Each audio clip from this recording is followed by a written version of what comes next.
Good afternoon, everyone. Good afternoon. I'm going to be really quick here. I have the National Security Advisor, Jake Sullivan, to talk about the latest in the Middle East, so I'll turn it over to him.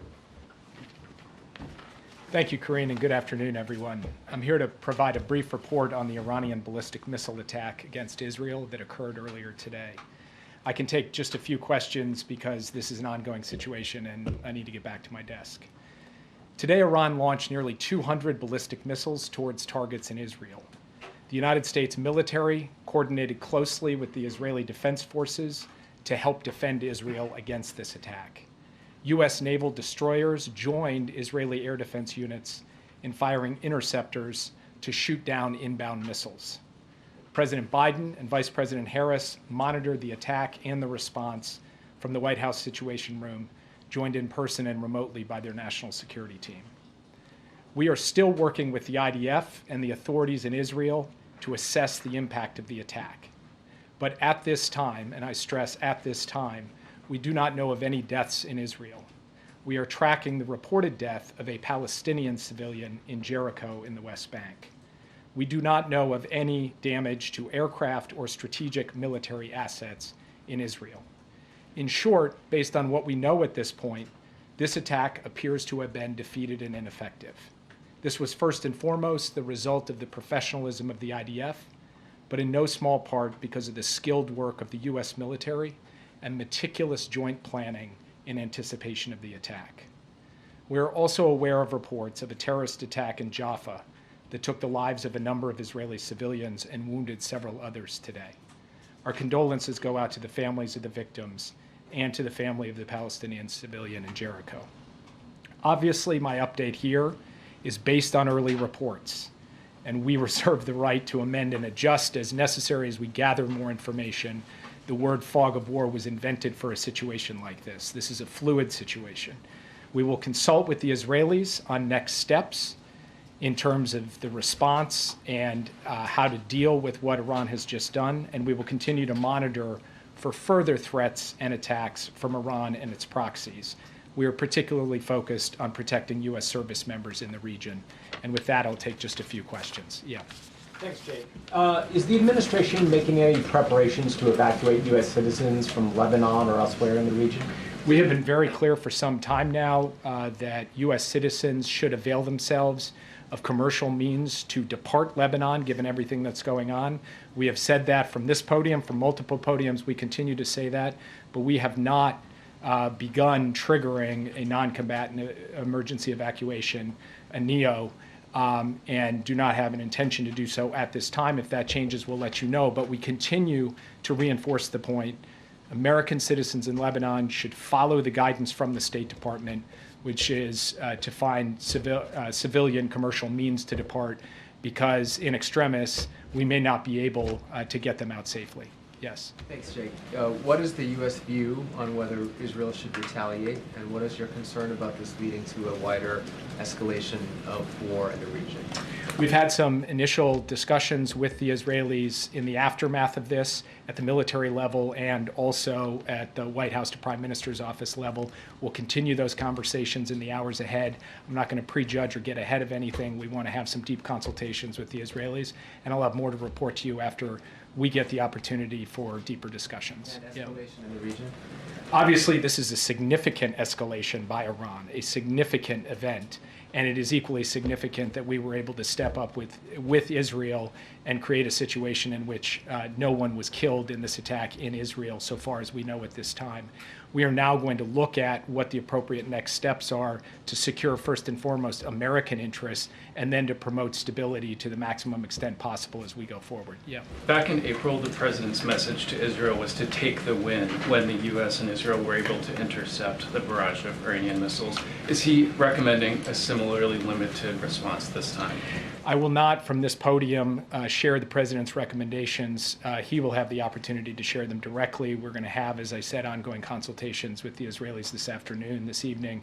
It is too early for me to tell you anything publicly in terms of our assessment or in terms of what our expectations are of the Israelis or the advice that we will give them. So will he be speaking to Prime Minister Netanyahu today? I don't have anything to announce from this podium, but I can tell you that he is tracking this minute by minute. We are very much deeply in touch with the Israelis, and insofar as we have calls to read out, we'll make sure to read them out with you. Just last question, then I'll turn it over. Thank you, Jake. In April, after Iran struck Israel, the U.S. issued a number of sanctions as a consequence. This morning, the president said there would be severe consequences if Iran carried out this attack. What are those consequences, and are they more severe than sanctions? Totally legitimate question, and that answer will come based on the conversations and consultations we have with our Israeli counterparts. It's too soon for me to stand before you today and give you an answer. What I can tell you is this. We are proud of the actions that we've taken alongside Israel to protect and defend Israel. We have made clear that there will be consequences, severe consequences for this attack, and we will work with Israel to make that the case. Thank you very much. Thank you. Thank you, Jake. Thank you, Jake. Okay, on to the rest of the programming here. This morning, President Biden was briefed by his Homeland Security Advisor, Liz Sherwood Randall, on the latest impacts of Hurricane Helene, and this afternoon he will receive an interagency briefing on the Hurricane Helene response and recovery efforts. At the president's direction, the Biden-Harris administration continues to use every tool available to get assistance and resources to the communities that need them the most. Yesterday, the president approved a major disaster declaration for Georgia, which will unlock additional assistance to help those recovering. This is in addition to the major disaster declaration swiftly approved by the president following requests from North Carolina, South Carolina, and Florida, as well as requests for emergency assistance across 7 states. Tomorrow, the president will travel to Raleigh, North Carolina, where he will visit the State Emergency Operations Center to meet with local officials and also first responders. And the vice president will travel to Augusta, Georgia tomorrow, and will then head to North Carolina in the coming days. As of today, thousands of personnel from across the federal workforce are deployed and supporting state-led Hurricane Helene response efforts across the 6 affected states, including over 1,200 personnel in North Carolina. Still, there is more work to be done, and the Biden-Harris administration will be there for these communities every step of the way. Now, as you can see, we also have Secretary of Homeland Security, Alejandro Mayorkas. Thank you, Karine, and good afternoon. Before standing at the podium, I was at FEMA's National Operations Center being briefed by our personnel as well as state emergency personnel. I thought it very moving and very telling that North Carolina's Emergency Management Director described Hurricane Helene as catastrophic and noted the fact that numerous towns situated along the river had virtually disappeared, had been completely destroyed. In fact, Hurricane Helene is of an historic magnitude. This many states hit this hard.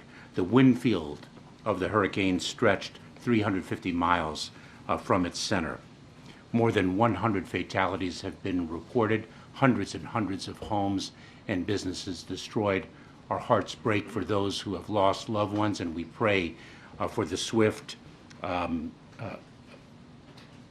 assistance and rescue of those who are currently missing.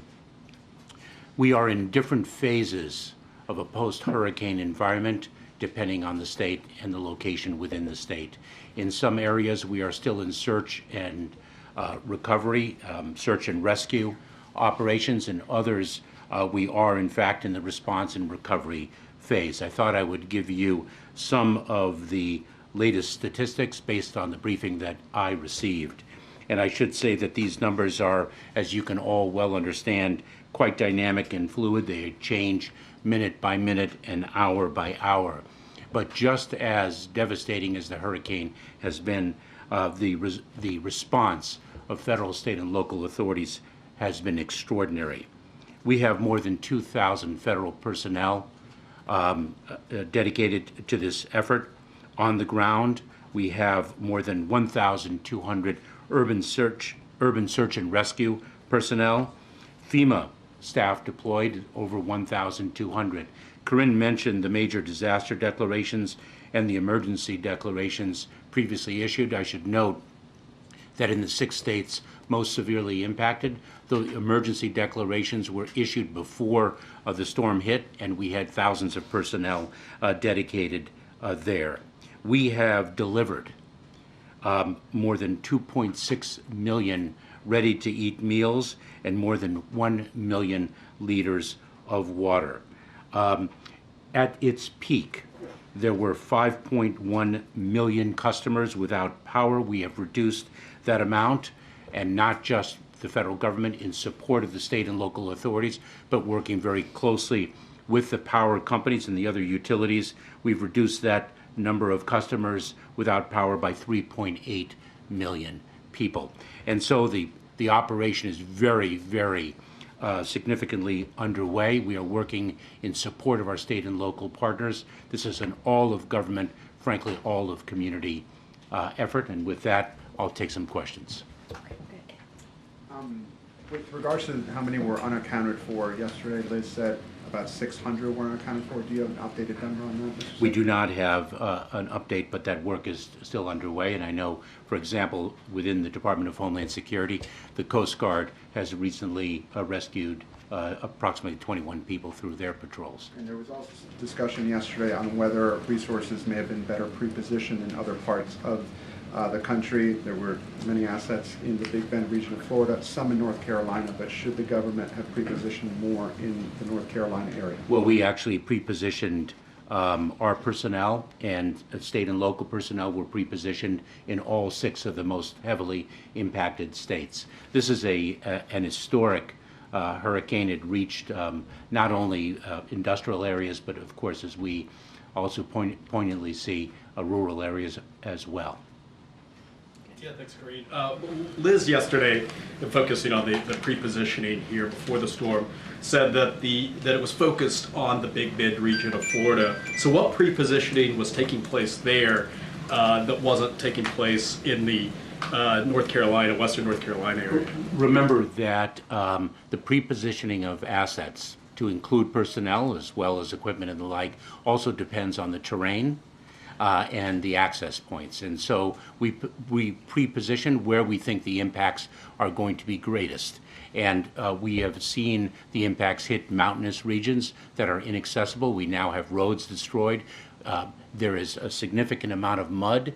We understand that people are still situated in the mud, and therefore we cannot undertake debris removal until we are assured that the search and rescue operation has been completed. We have to be very careful about the lives that still can be saved. Well, what sorts of things were done in North Carolina before the storm came? Like, what was the federal presence there, emergency-wise? I don't have the specific numbers of the personnel already situated, but we can get you that data. Thank you, Secretary.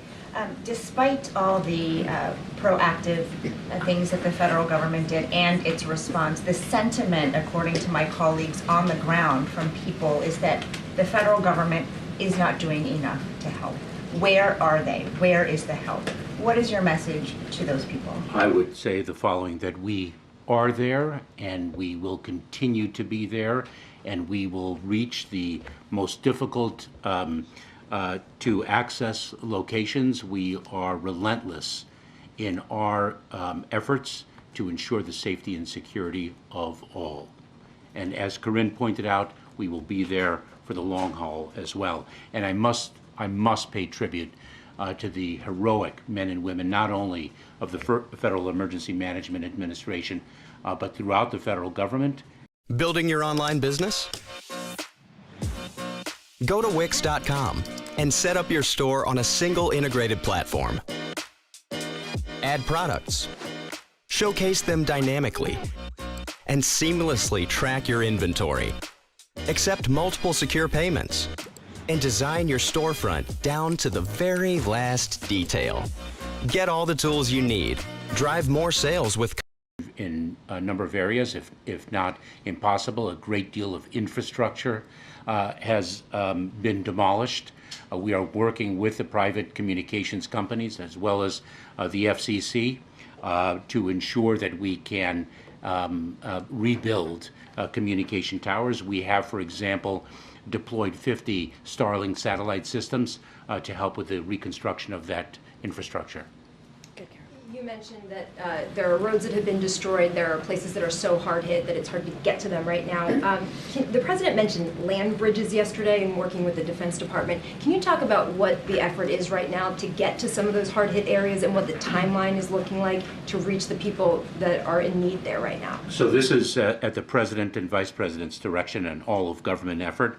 So it's not only by land, but we have deployed air assets. The Department of Defense has been of extraordinary assistance. I don't recall exactly the number of Army Corps of Engineers that have been deployed. I think it's close to 6,000. So it's an all-of-government effort to reach individuals, not just by land, but by air as well. And how quickly do you anticipate getting to some of those areas that have been cut off because of the roads being flooded? As quickly as we can. Start wrapping up. Go ahead, Jim. Thank you, Karine. Mr. Secretary, do you have a sense of how much money it's going to cost, A, to do this relief effort, and B, to do the rebuild effort once we get there, and how much of that will be covered by insurance companies, and how much will be covered by the government? So this is a multi-billion-dollar undertaking. In terms of the search and rescue and the response, I should note that we already have approved approximately $1.7 million in individual assistance that individuals will be able to access. I believe it'll be as early as tomorrow. It is a direct deposit into their accounts. But the rebuilding is something that is not for today, but that is going to be extraordinarily costly and is going to be a multi-year enterprise. Thank you, Attorney. Thank you, Mr. Secretary. Two questions. First, about the President's decision to go to Raleigh. Can you give us a little bit of a breakdown as to why he's going to that location and what he will see and whether or not he'll be able to see any of the harder hit areas in the western part of the state? So the decision of where to go and when to go is a decision that must be calibrated according to the capabilities and needs on the ground. And so the President and the Vice President have been quite deliberate to take those sensitivities into account, to work with state and local authorities and ensure that their visit is constructive and not in any way interfering with the urgency of search and rescue operations and the work underway on the ground. And so they selected the timing and location of their visits accordingly. Another question about the upcoming election. Obviously, North Carolina is a very important state. Do you have, and ballots are supposed to be going out in the coming days. Do you have any sense of how much impact the hurricane had on the ability to carry out the election and carry it out safely? Well, the state and local authorities are in charge of their respective election efforts. They have that top of mind, and we are going to be able to make sure, they are going to be able to make sure that people have the ability to exercise their fundamental right to vote. Kevin, last question. One of the issues we're hearing about in North Carolina is not just down power lines, but flooded substations. Do you have a sense of how long it will take to get those back online and what the administration can do to help remedy that? So the President, as Karine mentioned, is going to be briefed in an interagency effort. Secretary Granholm and other representatives of the Department of Energy are going to be there. It is, as am I, of course, it is a multi-phase approach. Not only do we have to bring in some additional infrastructure, but there is going to be damage and the like that it's going to take time and money to replace and reconstruct. Precise figures I don't have. All right. Thank you so much, Mr. Secretary. Thank you, Appreciate Corinne. it. Thank you all very much. Thank you. Okay.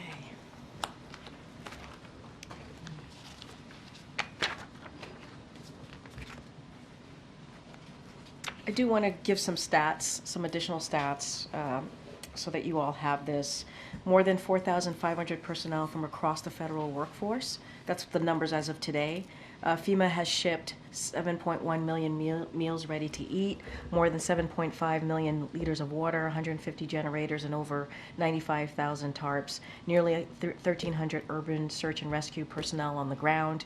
The Department of Defense has 30 high water trucks and 22 helicopters. So just wanted to make sure you guys have that. Those are the numbers as they are today, the most accurate. And I just have one more thing at the top, and then I'll go to Josh to kick us off. So collective bargaining, as you hear us say many times before, is the best way for workers and companies to reach a fair deal, including one that gives workers the pay and benefits they deserve. It's important that both parties come to the table and negotiate in good faith, as we talk about, is what we're seeing with the ports situation. As you saw the president say in his statement earlier today, he has urged USMX to come to the table and present a fair contract to the workers of the ILA that ensures they are paid appropriately in line with their peers. Shippers have made record profits since the pandemic, and in some cases have seen profits grow in excess of 800% compared to their profits prior to the pandemic. Executive compensation has grown in line with those profits, and profits have been returned to shareholders at record rates. It's only fair that workers who put themselves at risk during the pandemic to keep ports open see a meaningful increase in their wages as well. As the president said, dock workers will play an essential role in getting communities the resources they need out of the aftermath of Hurricane Helene. Now, this administration will be monitoring for any price gouging activity that benefits foreign ocean carriers, including those on the USMX board as well. It is time for USMX to negotiate a fair contract with the longshoremen that reflects the substantial contribution they've been making to our economic comeback. And with that, Josh, it's good to see you. Good to see you. We could step back. Yeah. Americans right now are seeing chaos in the Middle East, death and destruction from Helene, and now a port worker strike. And I'm curious for how worried should people be about what seem to be three kind of unraveling issues, and what is President Biden doing in terms of changing his schedule or taking additional steps to try to reassure them? So look, I think a couple of things here that I would note is that I hope the American people have confidence in this president, someone who has experience, who's been a U.S. Senator, a Vice President, and now President for 3.5 years, to get the job done, to make sure that he has the American people front and center on everything that he does. It doesn't matter if it's foreign policy issues, world issues here in the United States, obviously. And you're right, there are three major events, if you will, happening all at the same time. And this is a president that spent a lot of his time in the Situation Room with the Vice President, getting updates, being hands-on on getting updates and talking to and obviously communicating with the Israeli government on what was going on and how to move forward, and really monitoring the situation, really. And he and his team have been having regular conversation. Well, his team has been regular conversations with representatives as it relates to ILA, USMX for the past several days, all the way up until yesterday. And he's been getting updates on that as well. The hurricane, you've heard and seen obviously updates from us on what the president has been doing, having conversations with governors, local officials, trying to make sure they are getting everything that they need, directing his team to make sure that I just laid out some of the things that are already on the ground, whether it's water, food, generators, assistance that is needed to really deal with the impact, this horrible impact that this hurricane has had. And so this is the job of the president, right? Unfortunately, there are going to be events like this.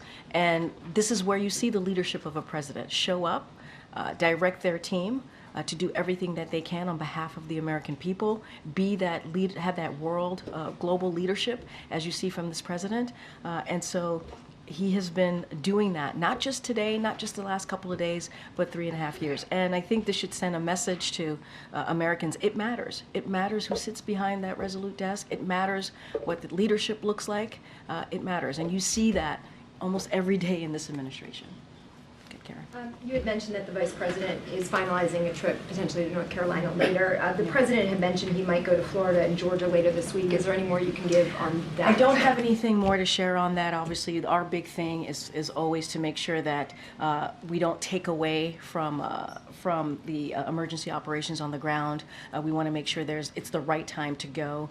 The President said he wants to do it. We're working through it. I don't have a date or time at this moment. But tomorrow he's going to go to Raleigh, North Carolina, as I mentioned. He's going to really thank the frontline workers who have been really heroic in the past several days and what they've been able to do.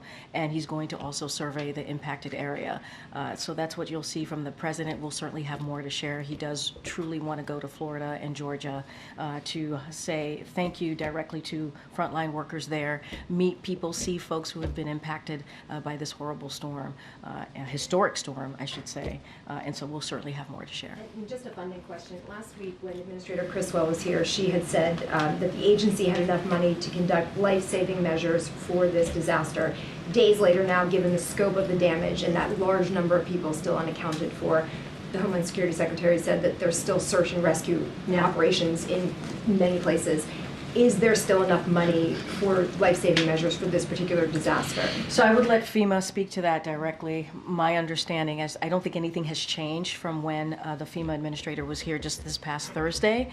But I think what's important to note is we are going to be in touch with state and local officials to ensure that they have everything that they need in this time, in this moment, all the federal assistance, all the federal resources. We are committed to that. Obviously, we had presented Congress with a robust funding request that did not make it into the CR. We are obviously disappointed by that. And so those conversations are going to continue. We want to see Congress act. As we can see, just what we've seen from the past couple of days, it is important to have federal assistance for Americans who have lost everything, Okay, Jeff. Karine, briefly back on the topic of the Middle East. Did the United States have a heads up from Iran that this missile strike was coming? And if so, what channels, through which channels did you receive the heads up? As you know, there are conversations that we have and that are not necessarily, here's what I can say.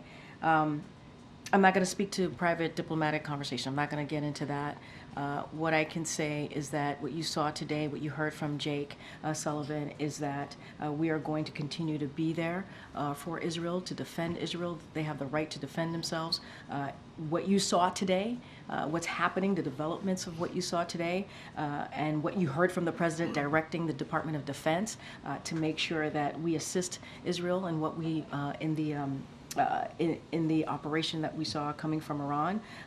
You heard from us earlier today, you heard from the president, and so we're going to continue to make sure that we are there to defend Israel, and we are committed. As you heard from Jake as well, there will be consequences. This is an ongoing, developing situation, and so you will hear more from us. I'm not going to get into any intelligence or any diplomatic conversations that we have from here.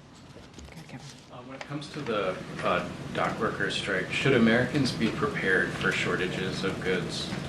So, look, I know that there's been a lot of reporting on that, on the impact that this will have on the economy. And so, look, what we see and how we see this moving forward as it relates to the economy and potential impacts is that we're going to continue closely monitoring the situation. We're going to what this could have potentially on the supply chain impacts, assessing ways to address any concerns if necessary, and the president and the vice president, as I said at the top as well, are being briefed. They were briefed on the agency assessments that show limited impacts on critical consumer needs at this time, including in the important areas of fuel, food, and medicine.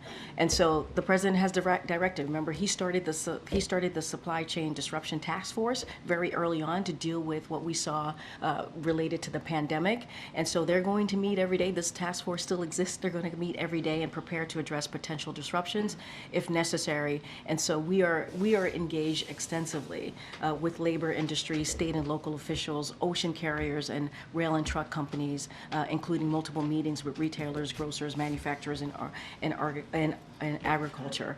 So this is something, when it comes to the supply chain, as we obviously, as I just mentioned, the president started the task force. We are taking this very seriously, and we're going to monitor this very closely. Thank you, Karine. Yesterday, when the president was asked whether he was aware of a limited ground operation into Lebanon by Israel, he said, "I'm more aware than you might know." Can you elaborate on what he meant? Did the president play a role in determining the size and scope of that ground operation? No. I mean, this is, when it comes to any military operations that Israel has, IDF, it is for them to speak to. It is for them to come to their determination of what that looks like. What we have been very clear about is that Israel has the right to defend itself against Iran-backed groups, including Hezbollah, Hamas, and the Houthis, and we have always been clear about that.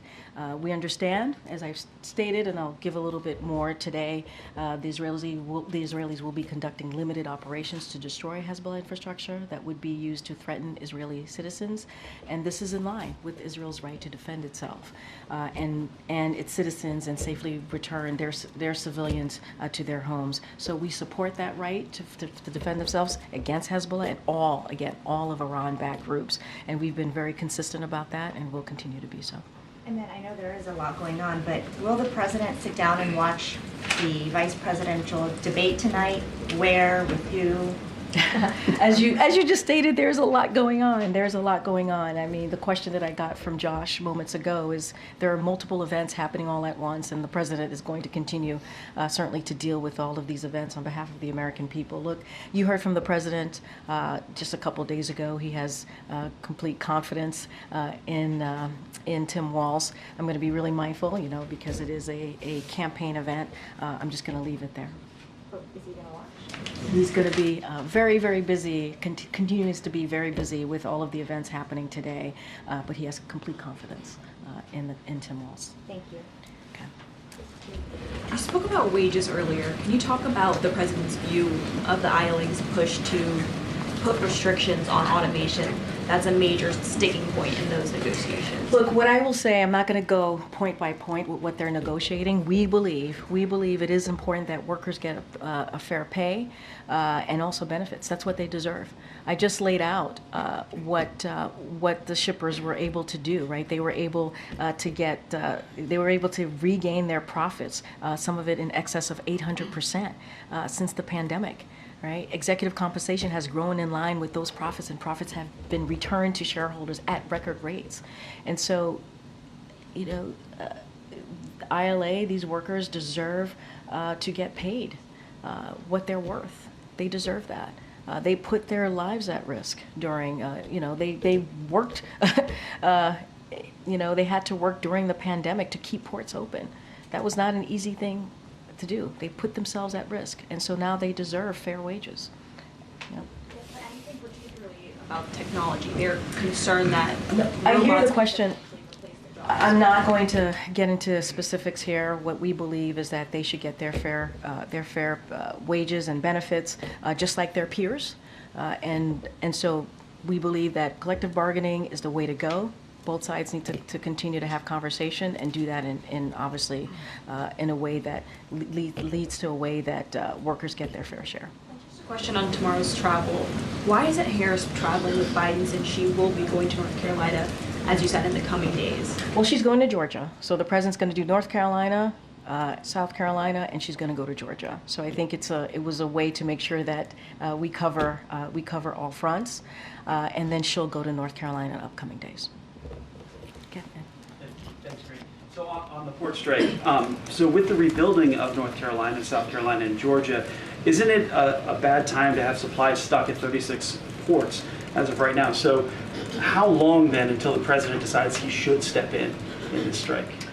So a couple of things. According to FEMA, the strike is not impacting the relief of recovery efforts at this time because supplies were pre-positioned. You heard the FEMA administrator mention this just last week. You heard that from the secretary just moments ago. So any specifics on that, obviously, I would refer you to them.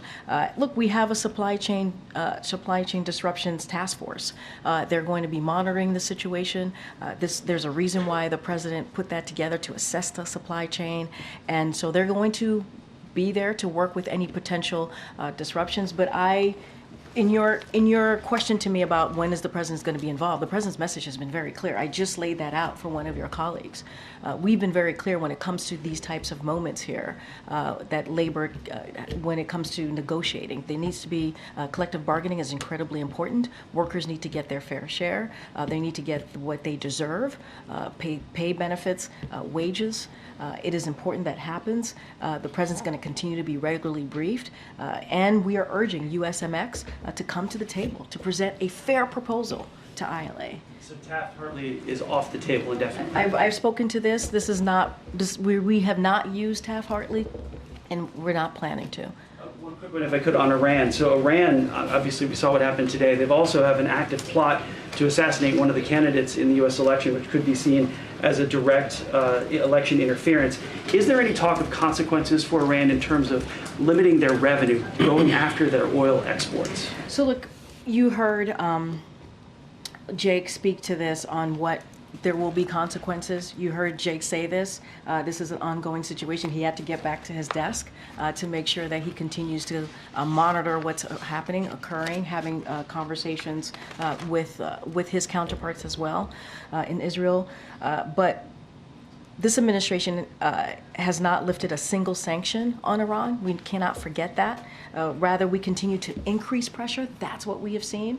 Our extensive sanctions on Iran remain in place, and we certainly will continue to enforce them. And you heard from the National Security Advisor. You heard what he said today.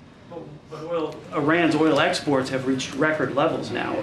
One report showing 3.2 million barrels per day, according to OPEC. That's about $90 billion a year. So when do we cut off that revenue? We have not lifted a single sanction. If anything, as I said moments ago, we increase pressure. That's what we have been doing. You'll hear more from us. Jake was very clear when he was here at the podium about consequences, and so I'm gonna let that be for now. Okay. Thanks. 6 months ago, the Vice President was in Los Angeles when Iran conducted its first wave of strikes. And the Vice President joined virtually when she joined the National Security Team for a briefing that day. Today, she's the nominee. She was in the Situation Room.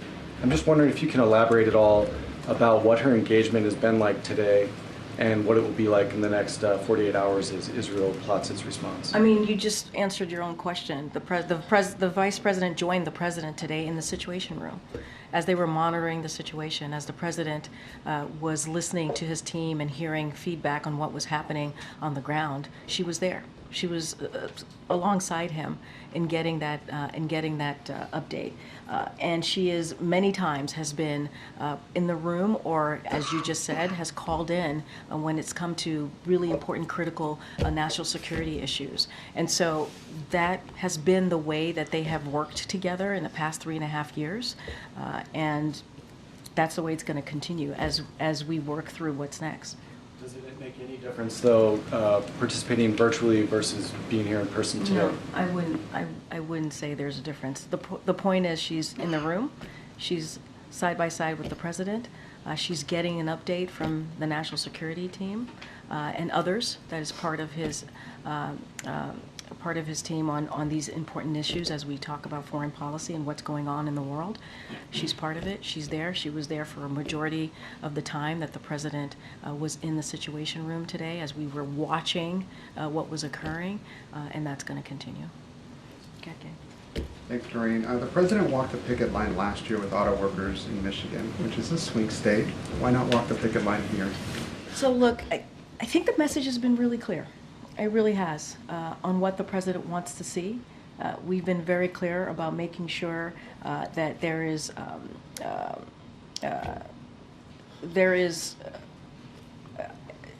a way that these workers get their fair pay, right? Get their wages. And the President's team has been having these conversations, Secretaries Buttigieg and also Secretary of Department of Labor and also NSC Director Lael have been having regular communications, and we've made our message really clear on collective bargaining, how important it is, and how USMX needs to come to the table and present a fair proposal to ILA. Outside of that, I don't have anything else to share, but I think we've been loud and clear on what we want to see and what we believe the workers deserve. Has the administration been as involved in this strike as it was during the UAW strike? So let's not forget there's been multiple strikes, right, over the last 3.5 years, and we've been pretty consistent and pretty steady.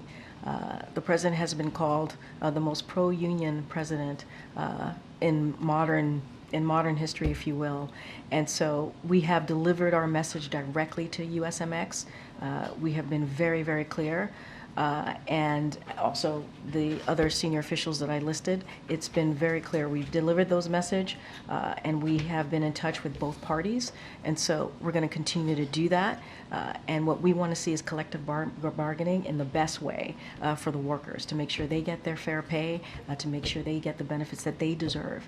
During the pandemic, they did the hard work. They put their lives at risk to make sure that the ports were open. And let's not forget, these executives have made record profits. And so these workers deserve an increase as well.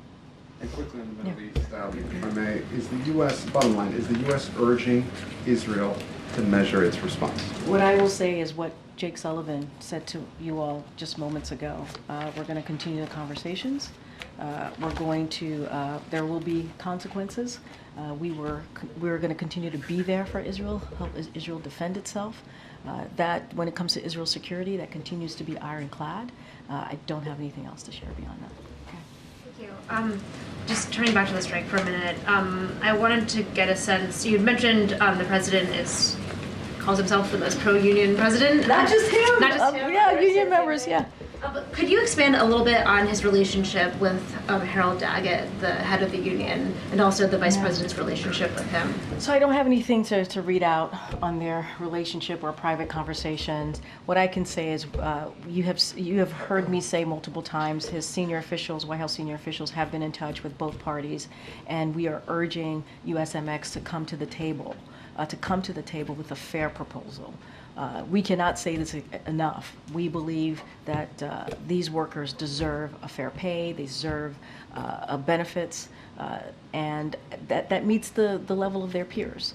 And so that's what we're going to continue to say and have those conversations. You read and saw the president's statement earlier today, and the message is going to be very, very clear here. And those conversations are continuing. I don't have a relationship to speak to. I don't have any preview to speak of at this time.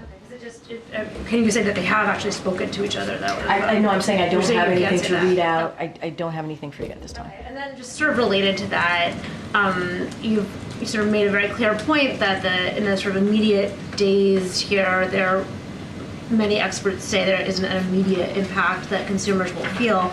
But that, as you know, Harold Daggett has pointed out himself, after 1 week, 2 weeks, 3 weeks, that dynamic would change significantly. And can you say anything about how long the president is willing to wait?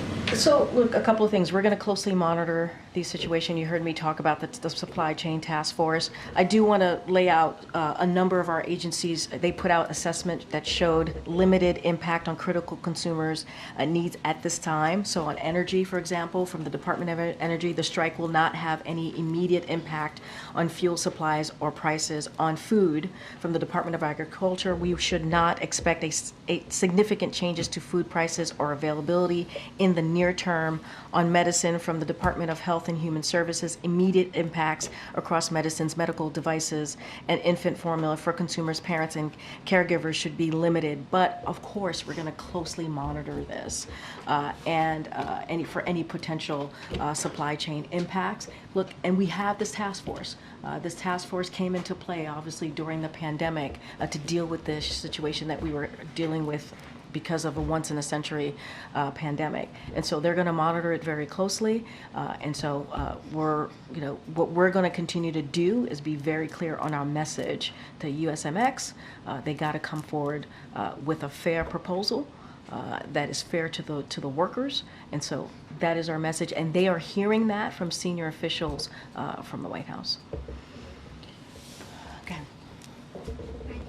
I have two questions regarding Africa.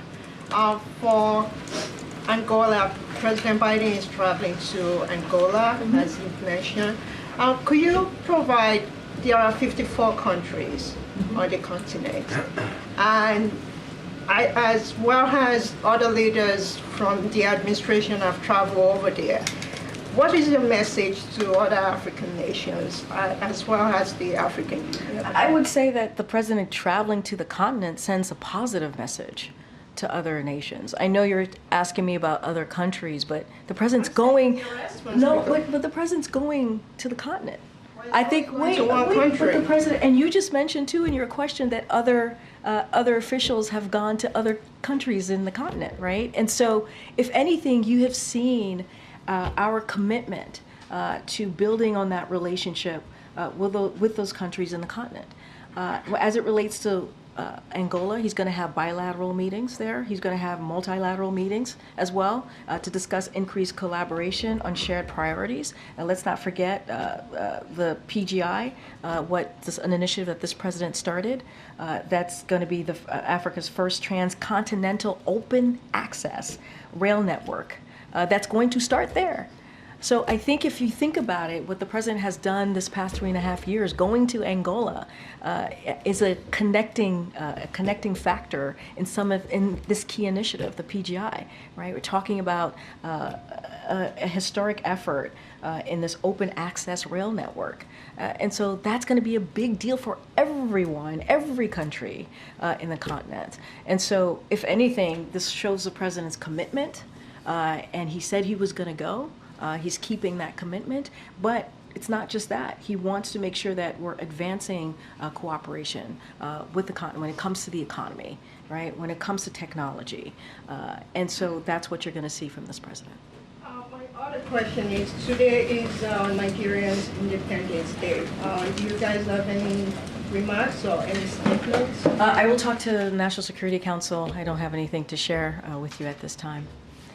Okay, all right. Go ahead, back in the back. Yeah. Ahead of tonight's debate between J.D. Vance and Tim Walz, there are reports that VA staffers have accessed their medical records at the VA. Would say that one more time. I missed that. Okay. There are reports that VA staffers have accessed the medical records of J.D. Vance and Tim Walz, as there's rising interest in them as part of the election. Is that acceptable? There are medical records that were accessed by VA staffers on their medical records when they were of J.D. Vance and Tim Walz. Okay. Is that acceptable to this? This is the first I'm hearing about this, so I have to get some more information on that. This is literally the first time I'm hearing about this. So let me get back to you because I need to get the full context of that question. All right, everybody. Thank you so much. Thank you.